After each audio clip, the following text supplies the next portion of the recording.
I am in what my kids would call Bill mode right now. What does that mean? When you want to get a job done, you got to get it done yourself. Listen, I love all of the people in the stop motion industry. I love all of you. Go ahead. You are very expensive, though. I'm going to keep it 100 with you. You are not cheap at all. I'm surprised half of y'all ain't living in freaking mansions. The freaking amount of money and hours you guys work. Anyway, the money you make for the hours you work.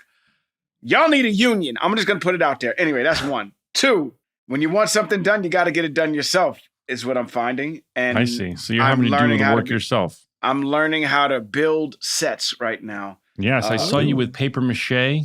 More than paper mache. I got plaster. I got paint. Yeah. Woodland Scenic. I have bought your company pretty much. That's how much stuff I've bought from you. And how did you learn how to build a set? You're building Tatooine? No, I'm just building a set. A sand-like planet. From watching... Is there a YouTube video that's like how to build Tatooine in your pretty garage? Much. I've been watching a lot of YouTube. A lot of YouTube. I'm like the kids nowadays. How about you? How are you guys doing? No, please go on and on about stop animation. I'm loving your positive attitude right now, Donald. We just want to hear all about it. Tell us more about what you think the union rates should be for these people. You know what's crazy is that you're being facetious. And I know Joel's not, but I know you are, Zach. Yes, I do believe that I think the community of stop motion needs a union. But you know what happens when people talk about union? You wind up buried where nobody can find you. All right. Well, I just think in the terms of a Scrubs rewatch podcast, we've done a good solid 5 minutes on stop motion. Should we segue into a topic they might be interested in? If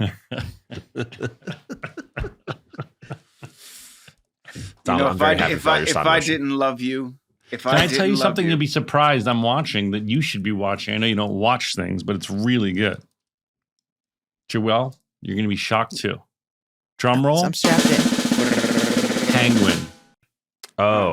Hey, it's a good freaking show. That's easy to get sucked into, bro. Are you watching it, Donald? Ooh. I saw the first episode. It was very good. Colin Farrell's very good. Yeah, he's very good in it. It's very good. He's very good in it. Colin Farrell, even under all those prosthetics, you think sometimes the performance can get lost, but he's such a good actor. He doesn't overdo it. He doesn't overdo it. You know what I mean? He keeps it simple.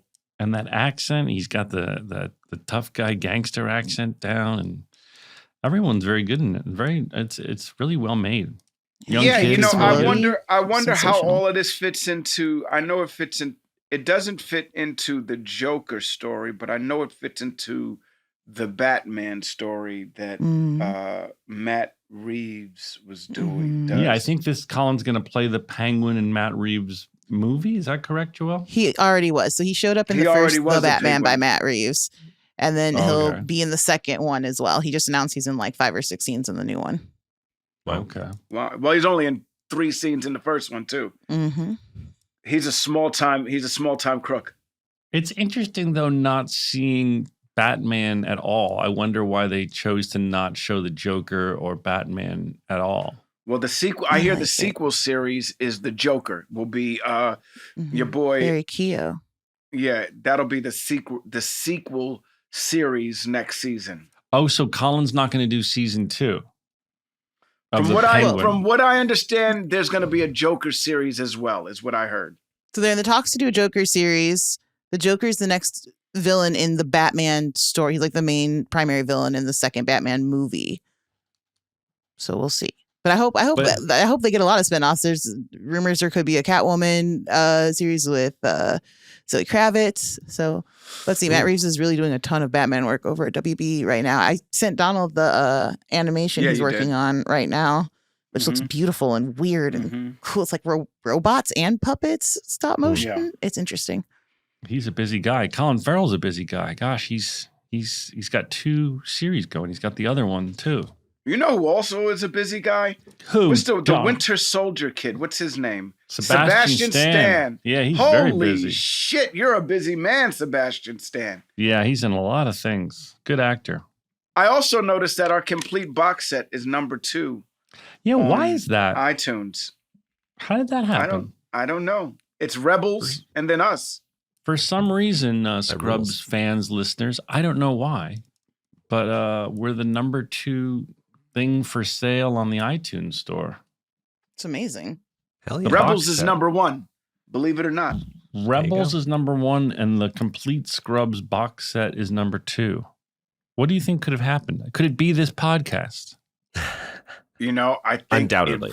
it really has to do with the fact that Bill has been talking so much shit. Oh, lately. about a reboot, you think? Yeah, and I think people are trying to catch up.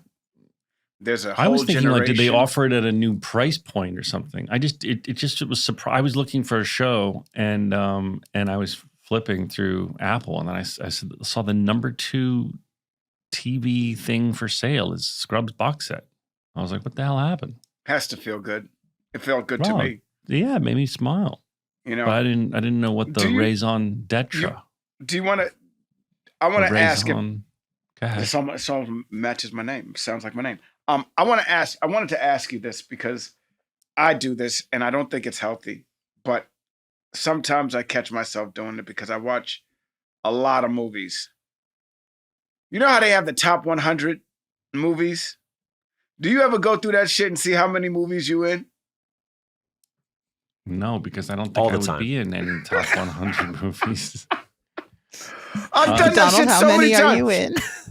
So when you go through sports movies, I'm in top. Oh in yeah, my I opinion. don't know that I'm in a top 100 movie. I wish I When was. you go but- through coming of age stories, I'm in the top 10 usually. I'm talking about all. I assumed you were talking about all movies. And then when you go through all movies, at one point I had like 6 or 7 movies in that shit, and I was like, I'm fucking doing it. As Wow. time goes on, Timothy Chalamet is taking my spots, man. That motherfucker's in everything, dude. That dude is in everything, man. Like, all of great movies are his or Florence Pugh's. They are all over the place, It's man. the new generation. The Donald. new generation is killing Well, I would me. imagine your football movie would maybe be in the top 100. It was no, you know what? When it comes to top 100 movies, Remember the Titans on iTunes is rarely in it. Clueless is like 95 usually. Oh, what about Homie Spumoni? Never it. I don't think that's made a top anything. What as a about matter of top fact. movies where an African American plays an Italian person? I think Vin Diesel is in a couple of those. What else did I watch? Yeah, Joel, you know I'm right too. You know I'm right, Joel. Ben, we love you, man. We love used you. to Come claim on Vin home, Diesel. bro. I was like, he's We got a black still- relative in there somewhere. You know that nigga got more than one black relative. He's one of us. What's going on, Vin? Yeah. Vin, stop fronting. Wait, I don't understand. I don't get it. Vin Diesel's black? Yeah, dude. No, Vin Diesel Yeah. used to pop up in a lot of movies that like black audiences would flock to. I was just and he was Vin in them Diesel's so frequently, black, man. and he's I'm got telling like you right now. features where he's like, if you like me, I'm from a very mixed family, and so some of my relatives pass for white, and so sometimes you look at a white person, you're like, are you one of us? I'm trying to figure it out. Vin Diesel, I was like that in the mid 2000s. I spent a lot of time being like, is Vin Diesel black? I don't know. He's I'm not. gonna put it. but I I'm gonna thought put so. it out there. Listen, I went to school with his sister and him. That dude had an afro back in the day, yo. That motherfucker black. I don't give a fuck what he say. I need Look, I pictures. love you. Listen, we don't know each other no more, but his sister I used to run into all the time at like Comic-Con and shit like that. And she would be like, I just remember when you guys were kids, your brother singing 5 golden rings at the talent show. And so that was her connection. I just remember you guys at the talent show. And I just remember Vin Diesel being black. I'll just put it out there. All right. Well, that's our segment on Is Vin Diesel Black? That's a good question. I wish we could get him to answer the question. Why don't you ask ChatGPT, Daniel? Okay. Daniel, do you have ChatGPT? Yeah, everybody has chat. Just a website. Yeah, open. I don't have ChatGPT. It's just a You website. do. It's just a website. Can I ask a question? I think you'd enjoy it. I think I would enjoy it too, to be honest with you. I use it all the time to answer questions for myself. Well, it's a Google search. Everybody's looking at AI like AI is Terminator. It's not like Terminator right now. It's just a really strong, powerful search engine is what AI is, if I'm correct. I don't think it's a search engine. No. It's a language learning model. And so what it does is it basically cribs answers from the internet, and as opposed to being That's like a search engine. But it's not, the thing is, it's not searching the internet for answers. It's kind of like acquiring language from how people talk about stuff and using that to train itself to respond to inquiries. So the thing is, as opposed to trying to like find the best answer for stuff, it will kind of just like say what it thinks you want to hear, which is not necessarily a search engine. But then you can do a feature I think I mentioned where you say, check your work and how would you have improved your work, and then it'll give you some thoughtful responses on how it looked back on its work. Impressive. It's a Daniel, great. did you come up with an answer? Did ChatGPT answer you? Yes. Vin Diesel is of mixed heritage, but he does not identify as black. His Come father on, is bro. said.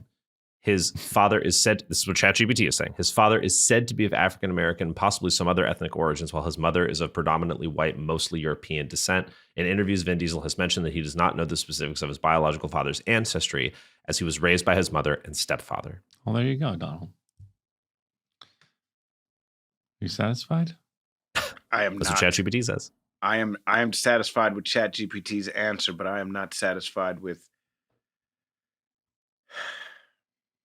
You seem so upset about this. I never Is thought that satisfied with the reality. This would really throw. I never thought that this question would throw you so much. I just don't like hearing people say they identify as something other than what they are. That's But he all. just said he doesn't really know his biological father's ancestry, what it was. You just think he's black because he had an afro? I think There's lots of Jews who have afros. Very okay, true. we don't listen. I don't want My to friend get just into called this. a Jufro. I don't want to get into. I don't want to get into this. I don't want to get into this, man. All right, let's get into Joel McHale. Is he here? Sir Joel McHale is in the waiting room. 5, 6, 7, Some 8. stories about a show we made about a bunch of docs and nurses and a janitor who loved to hate. I said, here's the stories that you all should know. So gather around to hear our Scrubs Rewatch Show with Zach and Donald. Oh. Oh my well, God. there he is. Wow. He is handsome. Look at that jawline. Look at that jawline. And then look at That's the right. gray. He's distinguished. Joel, you got to You put are a headphones on or you're distinguished going to man. fuck up all our sound. Your fucking headphone addiction is so stupid. It's what? Joel, what is the worst I thing that know. could happen? We want good sound from Joel McHale. He's a good guest. How much more of a velvety fog do you want than this? God, listen to that voice. He could probably get so much voiceover work, Donald. Listen to that voice. You want headphones with a microphone, right? Listen to that voice, Donald. I mean, I just want to buy shit from him. How much better can this get? And anyway, the Church of Scientology has a lot to offer. Oh my God. Can you please put on Find headphones? out. Here we go. I got this. Are these ears? Are these Those are ears? in-ear Those monitors. monitors. Nice. I haven't worn them in. Very Let's see. nice. Since These your guys- since your R&B days? How dare you? I used to be a backup singer for Imagine Dragons. Well, I can We were hear- just with really? Imagine Dragons, weren't we? No. Who No, were we chain with? smokers. Chain smokers. That's who it is. they're often mistaken for each other. Joel McHale, welcome to the program. You are a very funny man. We are honored that you joined us. Thank you for having me, and I'm very excited about the Imagine Dragons episode. They're not. No, they weren't on the They don't- podcast. Donald just is conflating two different bands he knows nothing about. We ended up at a Chainsmokers concert in Vegas, and he thinks that's Imagine Dragons. Because I also thought that they were what's the other band? All my friends are heathens. Take it. 21 Pilots. 21 Pilots. It's yeah, just like, Oh yeah, that was whatever white guy. What about the Killers? They're from Vegas too. no, the Killers are different. I know the We Killers. had this really cringe moment where we were with the Chainsmokers, and Donald was like, "I love it when y'all did all my friends are heathens," and they were like, "That's not that's us. our song. That's not our And song." I was like, no, your song. And then is- Donald tried to play it off like, "No, I just love that song. I just love that Radioactive. song." You play Radioactive, Yeah. right? I love Right. Radioactive. You're right. Your song is radioactive, and they're like, no, that's not us either. Donald, do you remember when you tried to play it off like you weren't saying it was their song? You were just saying you liked that song. Yeah, it didn't work. And then about 30 seconds in, he gave up. He's like, I did think that was you guys. I did. And he was like, no, I just wanted to tell you about songs that I love for no reason. I just love songs. I wanted to mention songs by other white people. Have you guys heard of Peter, Paul, and Mary? I just love the Puff the Magic Dragon. Joel, I think I hustle hard in town, but I don't think anybody does more in a given year than you. You do a lot of shit. Well, it's part of my new book coming out called Always Say Yes. And no matter what. So I just agree to anything that's ever offered. And sometimes that ends up being fentanyl. No, but you do hustle hard. You do hustle hard. You got a lot of the stuff. Hardest working people in Hollywood right now, I would say. I agree, but it may not be quality, but I will work very hard. No, you got a lot of quality on your resume. I want to go back to the beginning because the first time I found out that you were really funny and you made me laugh so hard was the soup. Oh, that's going way back. Way back. Well, that's when I first discovered you. This was our executive producer. He was also in Steely Dan, Donald. He was huge. If you're listening, Steely Dan's that band that beat Eminem that year at the Grammys. I remember them. No, Steely Dan sings "All My Friends Are Heathens, Take It Slow." Good song. Joel, how did the soup come about? Because I read that you didn't even have an agent at the time. How did you get that? I was at the time. I had a commercial agent, AKA, who are great and continue to be great. And then I was hip pocketed at Gersh, which is a Hollywood term. Everybody. I explain to them what hip pocket means. Explain to people that don't know Hollywood what that means. So you're not so there's these agencies. They got all in Hollywood or in New York. They all have these separate departments. They got a lot. You always have a team. It's usually not just one person. And this friend from high school, Jason Burns, he was an agent at Gersh, and he really helped me. And he was like, "Look." So what happens is the hip pocket means one person will send you out kind of under the table to auditions and stuff. And they're not signing you. They're feeling you out. They're trying you out. And I had an agent. I was with an agency called Stone Manners, and they dropped me after a year because I wasn't working. And they literally said, "You're too green." Literally said, "You're too green. Come back when you have more experience." And that was that. So that wasn't demoralizing at all. Not at all. But because I got here and did 2 quick jobs, got an agent, and then it all went away.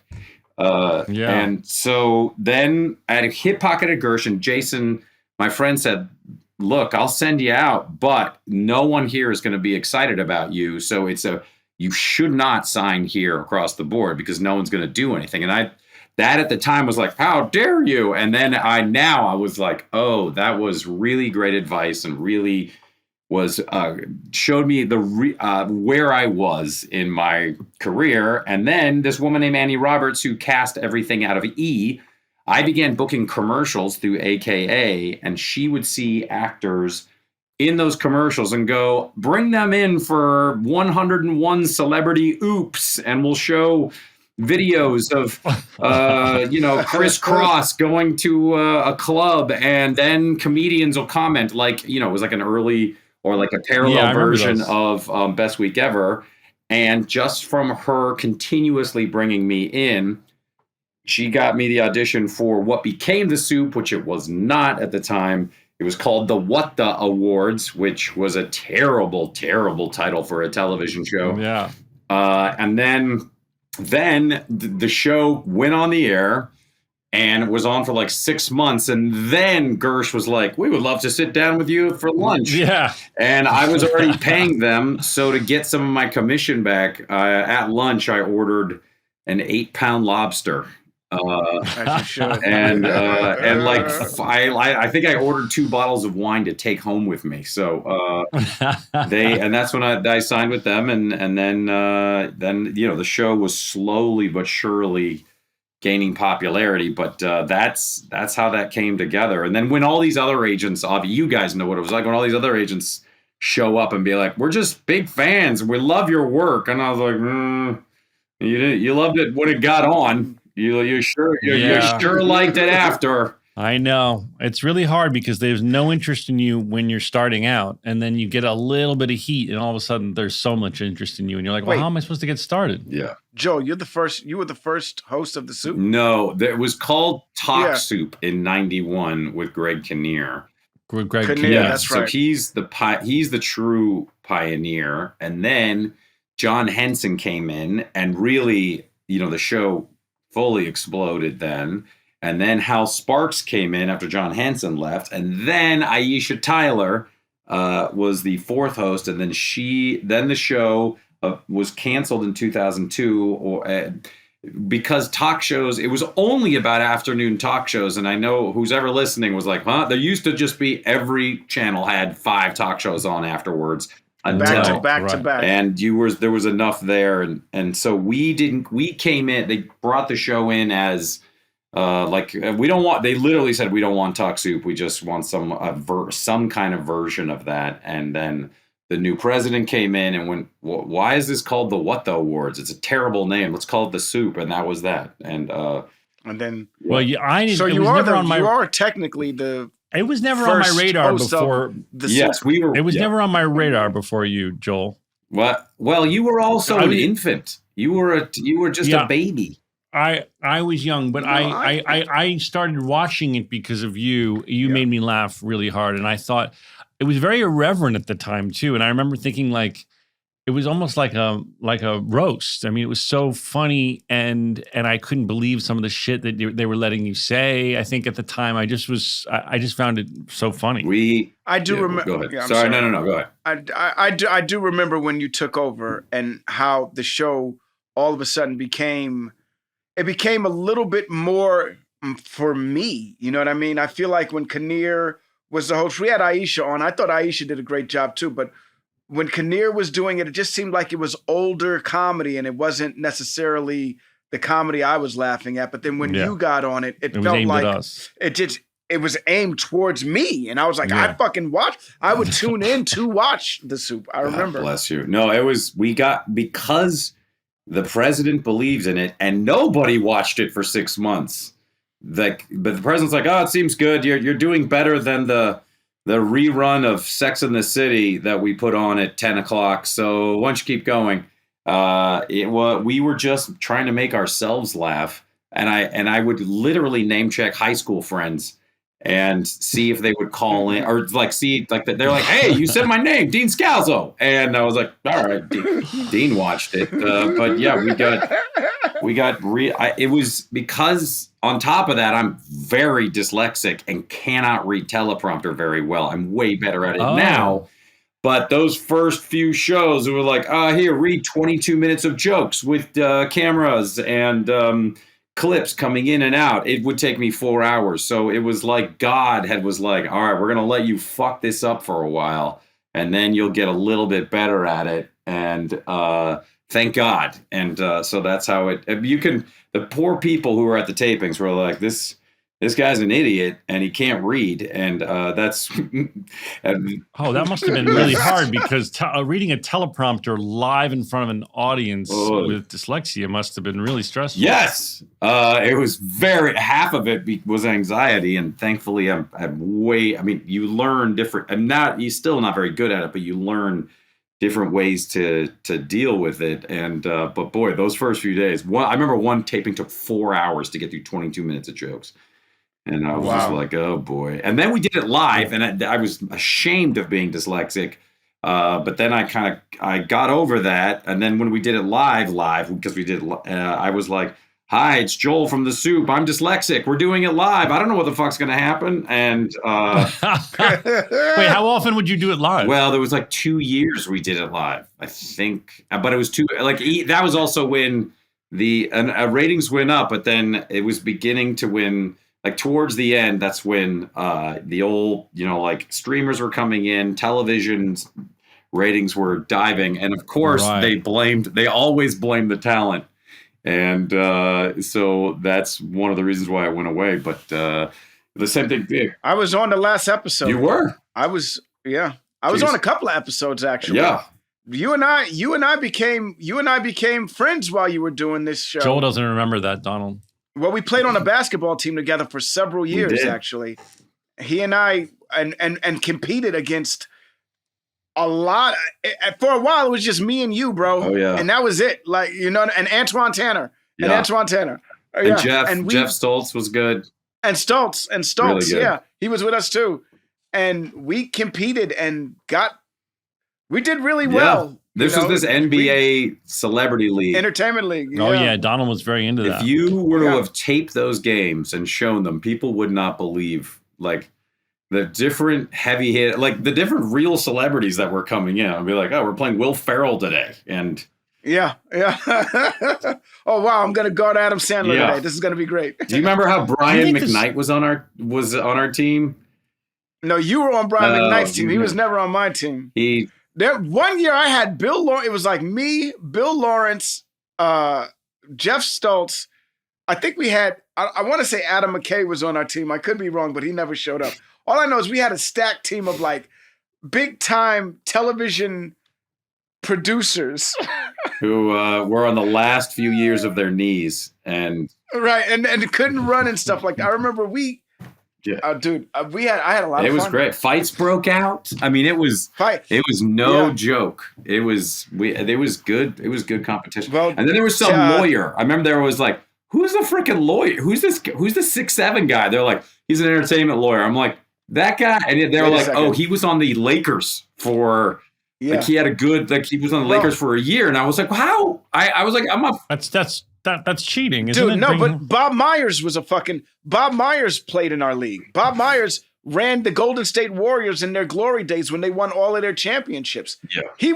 He played in our league. And he was a sports agent at the time. Yeah, so I was like, okay, but there was no levels of qualifying. But people took it very seriously. I know Donald took it very seriously. Oh, I think I'm going to be honest with you. I think there's some people like Guy Ritchie doesn't talk to me today because of that league. Guy Ritchie's like, I'll never hire him. You got in lifelong fights with people. No, not Guy Ritchie. My bad. McG. McG's like, I'll never hire him. McG, you pissed off McG.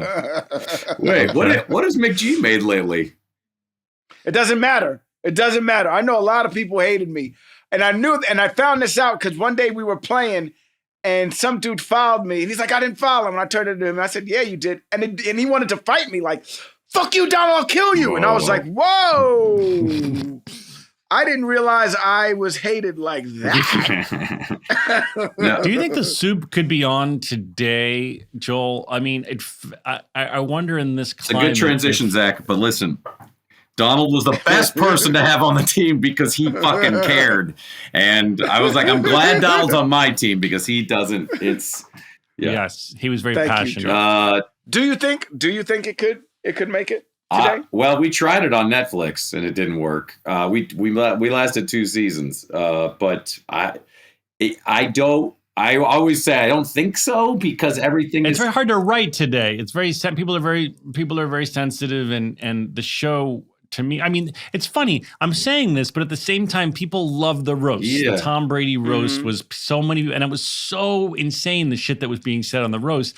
But I think in the quality, in the context of a roast, people allow different rules because it's like this old tradition. Well, also, to me, you're showing up like to be roasted. Yes, you're also showing up to participate. You're right, Donald. I actually don't think that when I hear older comics say, oh, crowds are too sensitive now, I actually do not subscribe to that because when I heard Seinfeld talk about college crowds that he didn't, because when I do colleges, they're they seem on board, but maybe they're just being nice to this old man. And but shots fired. Sorry, Jerry Seinfeld. And but he listens. Yeah, so he listens. This is his favorite podcast. He's a big fan. But I have noticed no difference with young people that you can say. I think if it's a good joke, you can say a lot, and I don't think comedians are getting that canceled for it, but I don't know. But I think it's too instantaneous. Because we wait a week to tell all the, here's your entertainment news, and then here's some clips from reality shows. And I think that stuff is maybe if we did it on TikTok every day, every 10 minutes, but I don't know. I mean, no one's tuning into television on time, seemingly, or maybe they do. You're right. And also everyone's watching so many different things that unless it's one of the sort of three things everybody's talking about that week, people don't have the reference, maybe. Yeah. I don't know. I mean, but SNL is huge, right? So I don't know, but they're doing sketches more than a clip show. But it could, but E was turning in on itself when I was fired. You guys were like memes before they were memes. You guys, it was kind of like a meme show. It was TikTok before it was TikTok. Yeah, you know what I mean? right. Like I used to watch it to see people stumble and fall and make fun of, and then you make fun of them. You know what I mean? Like that was the purpose of the show. Yeah. And now I watch Facebook or Instagram or TikTok, and people are just doing the soup. All by you know what I mean? They're superimposing themselves onto the background and everything, dude. Yeah. It's ridiculous, man. I think there is a space. I think there is a space for it. I don't know that you want to do it, but I think there's a Donald, do you remember this? So meaty. Yeah. We had Chicks, man. Chicks, man. There wasn't like when E had Joan and Chelsea and me, and we had a real comedy brand, and then Joan died, Chelsea left, and then the network was turning in on itself. I'm like, oh, this is all going away very quickly. I don't even know what E does anymore. Are they still House of Villains on E, hosted by this guy. Thank you, Joel. Really? Joel, thank you for remembering. What is House of Villains? That's another show. How many shows do you have? You just sat here and talked about how E was turning on itself and how they didn't know what they were doing, and yet they hired you again. Well, Donald, let me explain. So, I was talking to the lead singer. But wait, what's House of Villains is on E, but when I was offered the job, because it's straight to offers, guys. I'm leaning right in. Because there were Annie was still there. She's not there anymore. She was like, "Hey, everybody who fired you has been fired, and the people are cool again." And I'm like, oh. And so we take all the people that did best on reality shows and who were considered the most evil or the most rough, and who caused the most friction, and we get all those people together in one house, and we have them compete for money. That's hilarious. And so it's called, they're a bunch of villains. They let me say whatever I want. And we include like when planes are flying over and you can't hear our audio, speaking to precious people of their audio. And we show people like stumbling and falling. They show me screwing up my teleprompter. So it's competing to see who is, because all these players, like someone like Johnny Bananas from The Challenge, are very good at what they do. And then you also get like Teresa Giudice, who's really good on TV and can be really funny, or like Tiffany Pollard, who's really television gold. And so you get that group of folks, and they're very savvy on TV, and we just completed our second season's running right now. I just watched what's the show that's like mafia? The Sopranos? The Game Mafia. No, like the Game Mafia. Joel, what's that show where they all compete? The Gay Mafia? Celebrities. What? Game Mafia. RuPaul's Drag Race? The Gay Mafia. Talking about traders.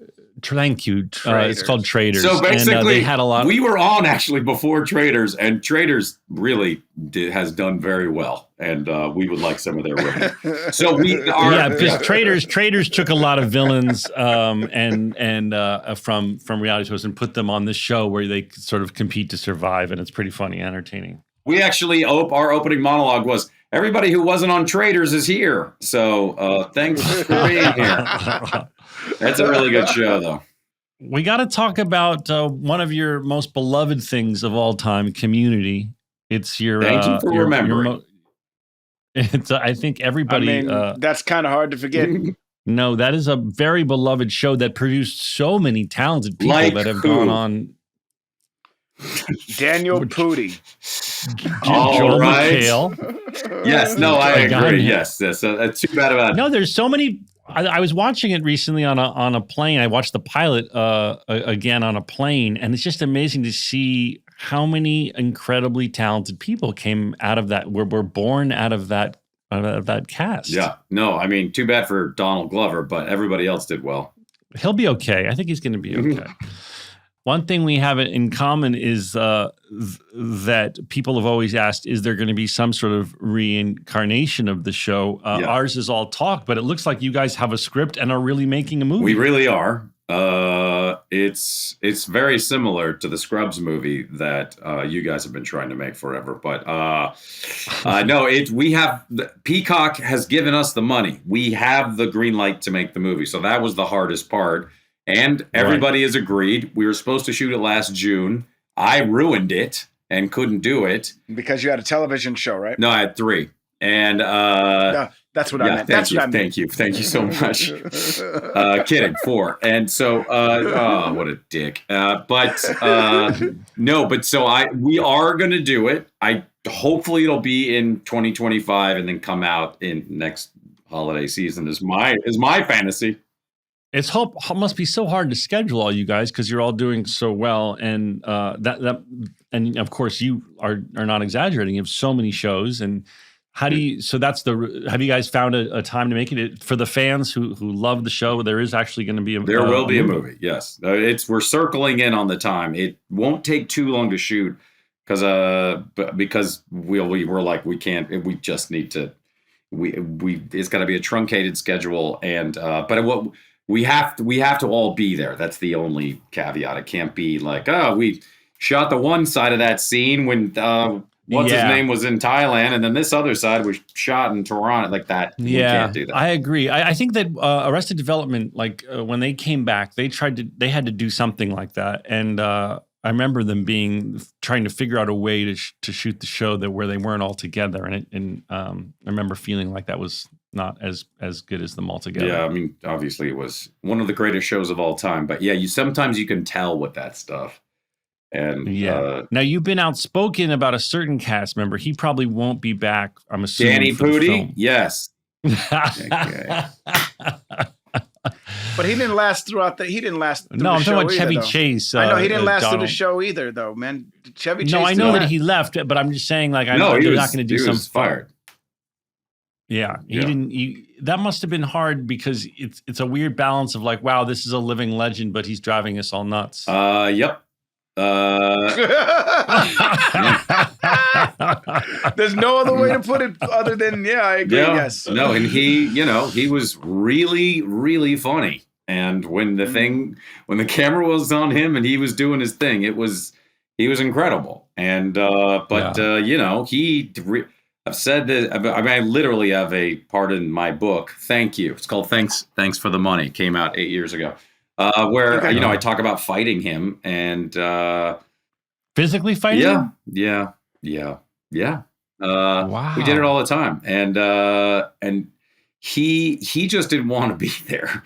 He didn't like the hours, and the hours on something crazy they're endless. But I was like, the hours are always the hours. I mean, it is going to be that's how it always was. We weren't making a 4-camera sitcom, and so he didn't want to be there, and then eventually he wasn't, and so it's really interesting. He's really fun. Look, you watch him on camera. I mean, he's a bona fide movie star for real, 1,000%. And look at SNL. He only did one season of SNL, and he's one of the most popular SNL cast members ever. You know, there's something special about him, obviously. But same thing with SNL. People had a hard time with him there too. Mm-hmm. You know what I mean? It's not like Chevy Chase is walking around with the best reputation on the planet. Yeah, no, they talk. They all talk about him. So I mean, he's all those like real A-list. Like he was the highest paid star of the '80s.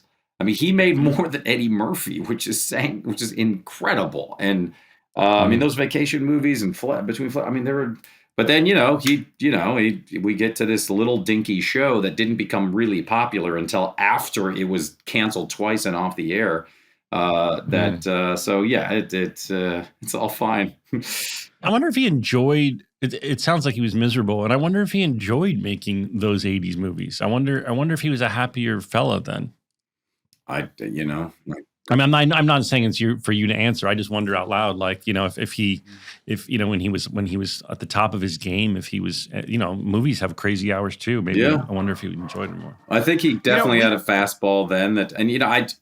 I think he loved being a movie star, and who wouldn't? Who wouldn't love being a movie star, right? That sounds like such a fucking. I'm going to say something.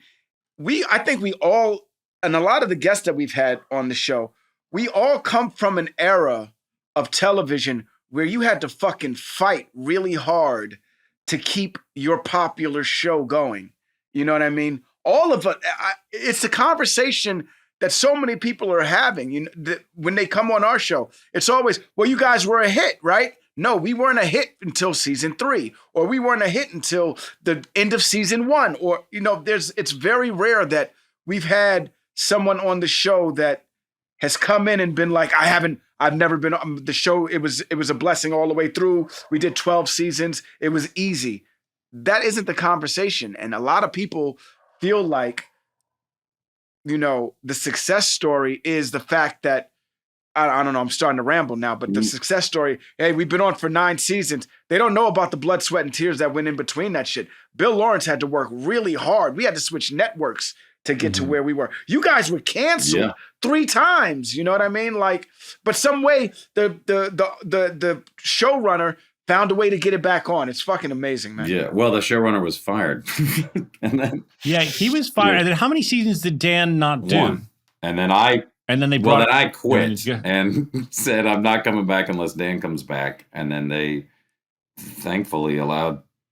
Dan came back. I mean, the fact that Dan would come back was a lot, and but the show wasn't the same, even though Yeah, that season that he wasn't there. What season is 4. that?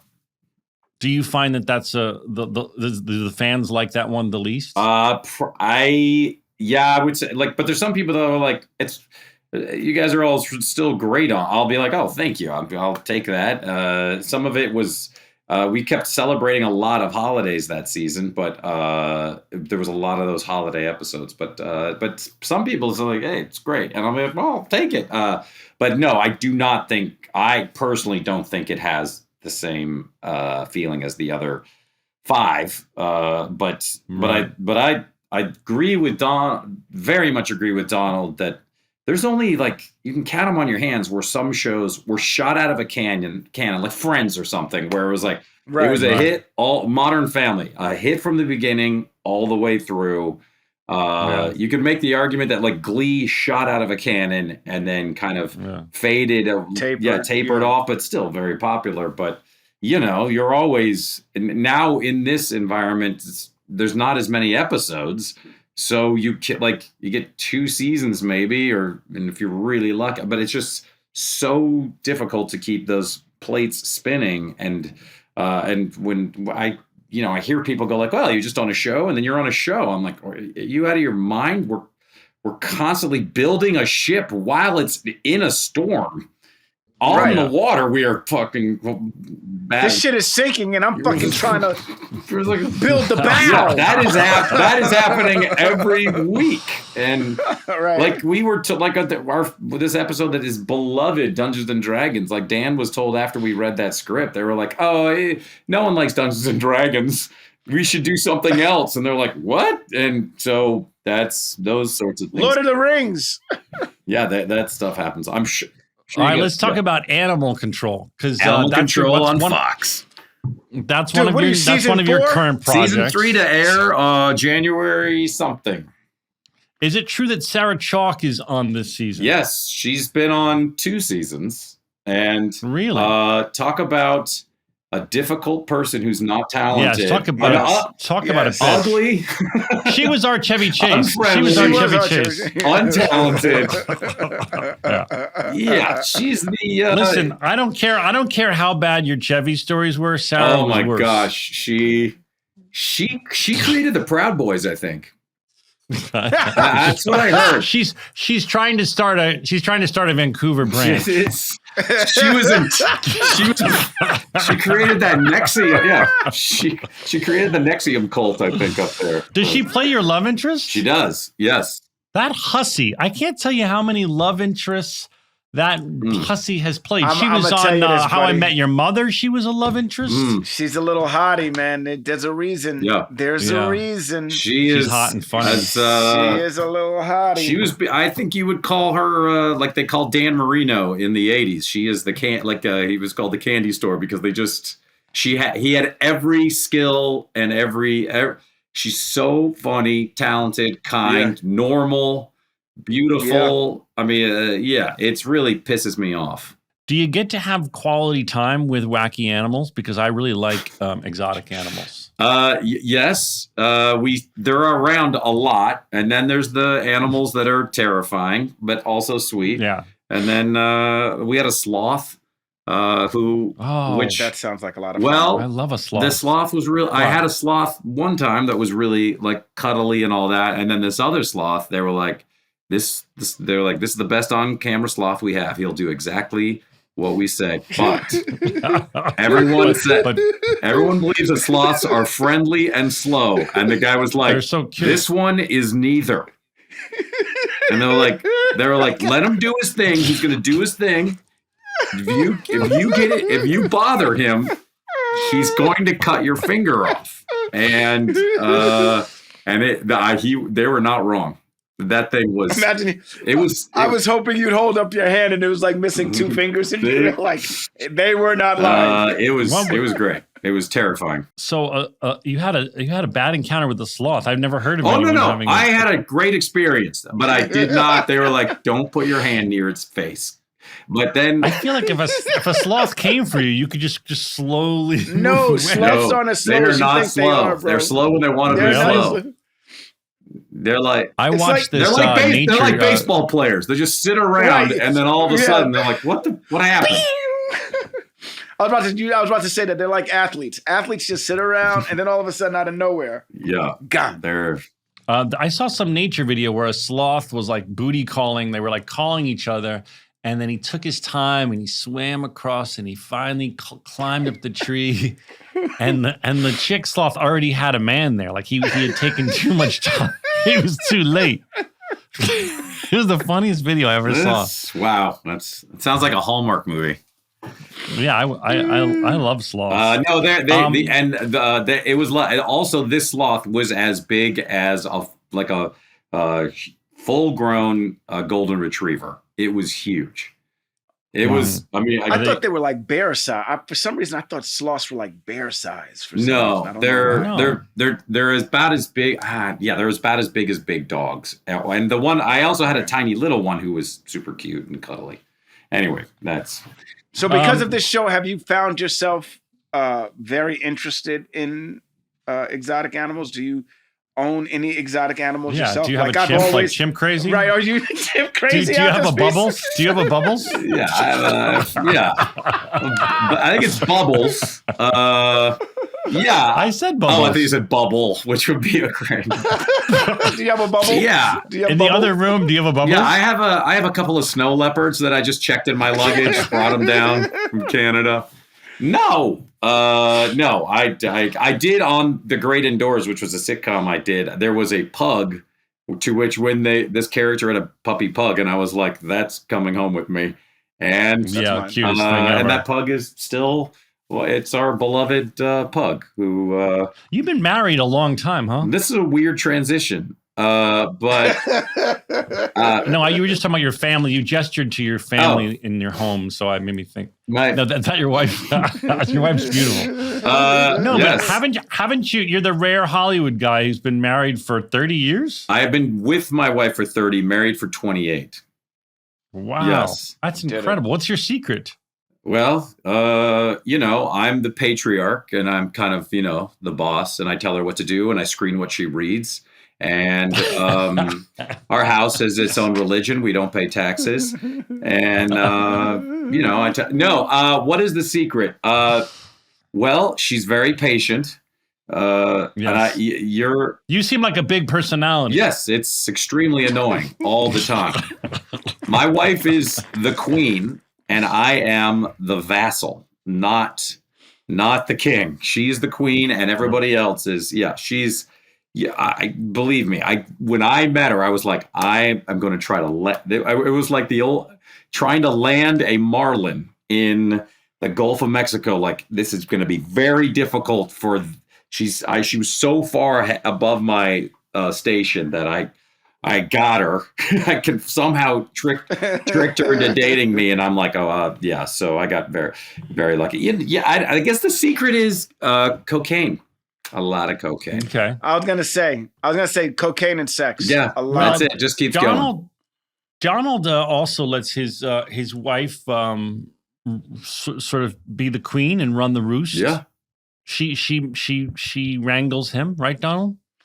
I learned at a very, very, very young age in this relationship, if I wanted to work, there's certain things that she likes, and that's control. I remember when you guys were dating, when we were playing basketball, and I remember thinking, wow, Donald is he's out of his league, but here we go. I'm very, very, very, very, very much aware that I am out of my league. He had to work hard to woo her. I think, when you get on TV, people think, oh my gosh, you guys you've done so well, and they're so lucky. And you're like, once you get past that part, actors are pretty stupid and boring.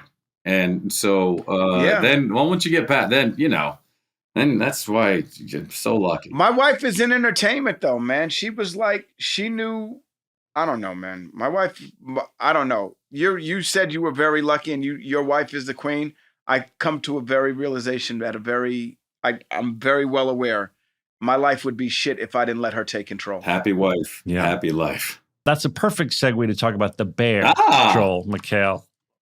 Why, thank you, Zach. Another hit show that Joel is on. How did that come about? Because I was excited to see you play an asshole. You normally... I always play an asshole, but I just... No, you play a wise ass, but I mean, this was a dramatic part. This was a really frightening character for the main protagonist. How did that come about? I thought it was really inspired casting, and I think you're really great on the show. Oh, now you're making me feel weird, but thank you very much. That I got, once again, extremely lucky, because Chris Storer, who created that show, who is a freaking genius. He's so talented. That guy. He is Gillian Jacobs' long-term boyfriend, and so we started getting to know each other during Community. Also a fantastic chef, truly. Like, he could have had his own restaurants 1,000 times. Oh, is that where his interest in the subject came from? I didn't know that. Yes, but at the same time, like, he wrote this movie script where I read it and I was like, when did this? I was about a basketball coach, and I was like, when did this happen? He goes, I made it up. And I was like, what? I was like, that's how good he is. So anyway, Chris asked, because the Bear started 3.5 years ago, and he just said, will you play this guy? And I will do anything for him. And at the time, when the show, I was in the pilot. So there was like 2 trucks parked outside, and we're shooting in a restaurant until it opened that evening. And, it's one of those things where, you do a zillion jobs. You're like, well, that was really fun. And Jeremy was really, really good. And I hope this works. Yeah. And good luck to you guys. And I only appeared in one episode in each season. So it wasn't like I was a series regular in any way. So I was just lucky to get in there. And then on this 3rd season, that he wrote that scene, and I was like, holy crap, I hope I don't fuck this one up. And then Jeremy he's such an extraordinary performer, and I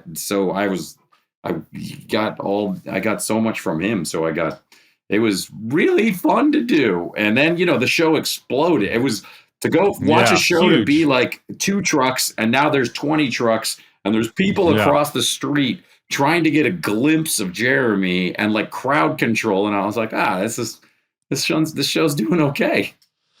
Yeah, it really blew up, man. It really blew up, and there's so much love it, and there's so much talent in the cast. I really all across the board. It's such a unique a group of people. Chris Storm, man, he brought all that together, and he really did, and he directs. How much? All of them, or most of them? I don't know. The ones I've been in, he's directed. So at least 3. But it's Joelle will look that up for us. I forgot if he directs all of them or most of them. This is a show. I'm sorry. This is a show that I don't watch. So Donald doesn't watch The Bear, but there's all that 21 Pilot music in it. Yeah, if there were more 21 Pilot music in it, Donald would watch it. Did it have "Hey, makes me a believer"? Yeah, 21 Pilots. Yeah, that's my favorite one that they do. Whatever it takes. Yeah. Makes me a believer. 21 Pilots. Believer. Christopher's directed 19 episodes, but he's also given episodes to Rami Youssef, Iowa Debris, and Duccio Fabri. And Joanna Paolo has also done 6 episodes. All right. Okay. And his sister is like the chief food consultant and producer. Yeah, the food is done. I mean, the food is its own character, obviously, the way it's shot and the way they make it. It's really Maddie Matheson is obviously there. And it's like it makes me think. And is it really over? Is it just 3 and now it's over? I have no idea. Oh, you don't know. You're just Joel McHale. You come in and out. I don't know. You believe me. I'll drop everything to do it because it's so much fun and stuff. So Olivia Colman was direct. Do you ever want to direct anything? I think I'd be terrible at it. So I don't have the Zach Braff brain. You don't have the patience. It does take some patience, and it does take anxiety management, which is the real challenge. I think I would forget to do most shots. They're like, "Do you want to get a wide of this?" Yeah. A what? What now? Let's do it. And so I don't know. I don't know if I'd be good at coverage or it's a lot to think about, and I'd be without naming names. Have either one of you worked for a director that was more difficult than an actor? Without naming names. What do you mean? That he or she, like the director was late every day, or the director didn't have a shot list or a plan for the shoot and was relying on the crew. Okay. A million times. Not necessarily. We had a director on Community, which I won't say, but they did not actually get coverage, and we had to go back and get a bunch of stuff when they weren't there. Oh, wow. Yeah, I mean, on Scrubs, we're just gonna do a master for we definitely had directors on Scrubs in all those years where I was like, why we have there's so many talented people, why is this person here fumbling us through the week in a really ineffective way? You know that, Donald. You remember that? Yeah, I've worked with directors that were late for work. That is unforgivable. But not just like 5 minutes late, like an hour late. Like the actors are sitting on set waiting to do the you know how you get to set in the morning and you do this, you practice the scene before you go to the trailer and put makeup on and everything. Waiting on set in full makeup and hair. I have never experienced ready to that. block and shoot, ready to block the scene. That never happened to me. That's happened. What did the director say when they walked in? Nothing. Does anyone have any blow? No, the director walked in and was like, "You blocked this without me." Yeah, I would say, and maybe I wouldn't actually do this in the moment, but I would, if it were a TV show, I would have that person fired. I'd be like, unless there was a catastrophic accident or something, but I would be like, we're not doing this. Get him out of here. I couldn't believe it. I was like, wow. Okay. All right, Joel, you're a legend. We appreciate your time. We know you're a busy man because you got to go do 4 shows just today. Here's what I can tell about Zach. I know you're a director, and you must be a good director because you keep these frickin' trains on time. Well, Donald and I have a yin-yang thing because Donald smokes a lot of weed and he goes off on tangents. And then my job is to be a little bit of like steer the ship. All I ask in favor is that maybe we all go to dinner sometime. I would love to. You're very funny, man. I'd love to. I could eat with you. Let's see. I'll pay for it. I'm rich. You make me want to. Well, you got a lot of shows. Yeah, with all those shows, you better be rich. Yeah. Those kids better be in Gucci sneakers. Oh yeah, they're so lucky. They look great. They look great. All right, bye. We missed a lot, man. We could have got into a lot. That dude's been in so much stuff. I know, but we did an hour with them, and I don't want to. We don't like to push it. We ask people to come on for an hour, and we like to keep our word. I agree. But man, he's got a lot of energy, and he does so much. It makes me want to hustle harder. I don't think I'm hustling hard enough. I know I'm not hustling hard enough right now, but I've got a plan. I'm gonna make this little short, and then whatever happens, do like happens. Game shows and shit like that. I mean, you could be hosting a villains of a villain house.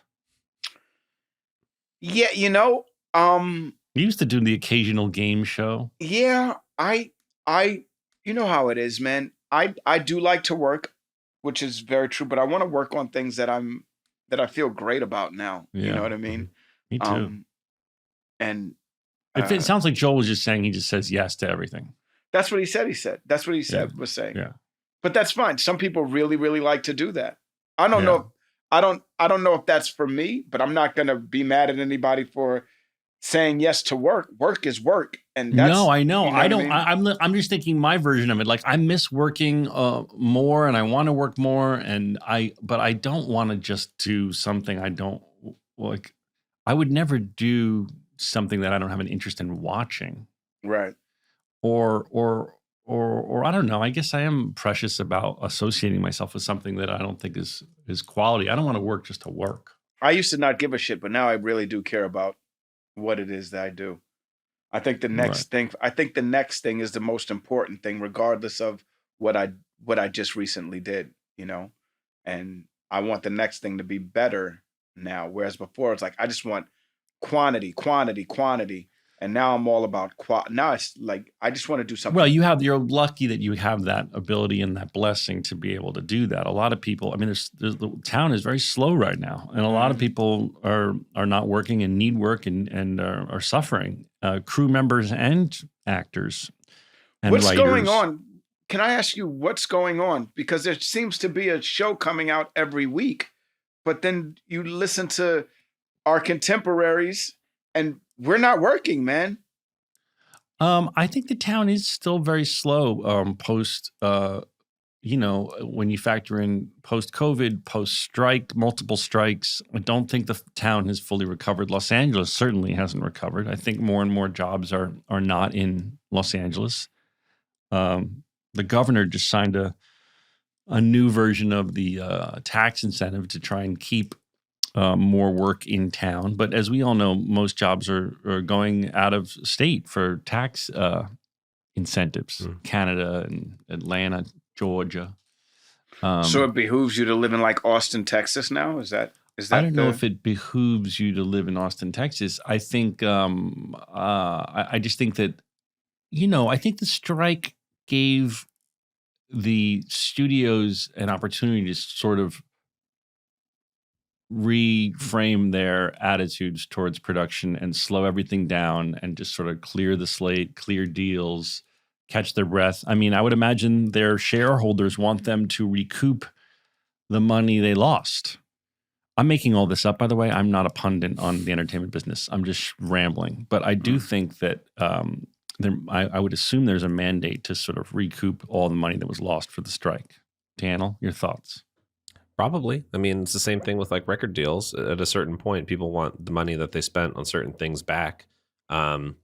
But I definitely echo the sentiment of, I can't remember the writer's name, but he wrote American Fiction about how, why do we spend so much time making $100 million movies instead of making $10 million movies? It's like, not everything needs to be as big of a gamble. It'd be better if we did. But for the theatrical space, it kind of does right now. I mean, the things that people are going to see and talk about are in the movie we're talking theaters. about. They're talking about Wicked. We're talking about Gladiator 2. We're talking about the next Marvel movie, Captain America. Yeah, but that's what's these are all really big. You can't. I mean, Zach tried to release a movie in theaters, and that was he found out how difficult that was. You know what I mean? Yeah. Like, Well, it never really truly found its audience until it was on Prime, which Yeah. then it fucking crushed. Yeah. Donald, we can't end the episode without discussing something you might not even know because it's on the interwebs this morning.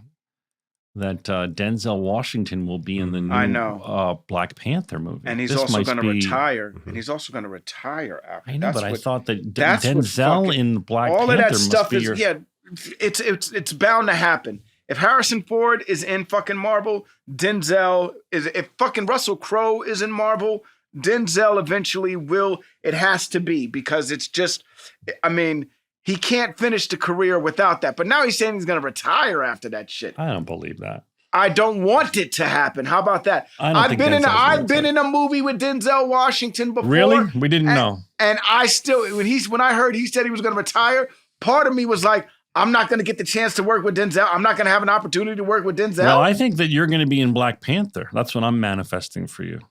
I would love that. Ryan, call me, bro. I'll audition. You're going to be Black Panther Cub. You're going to be Denzel's little cub.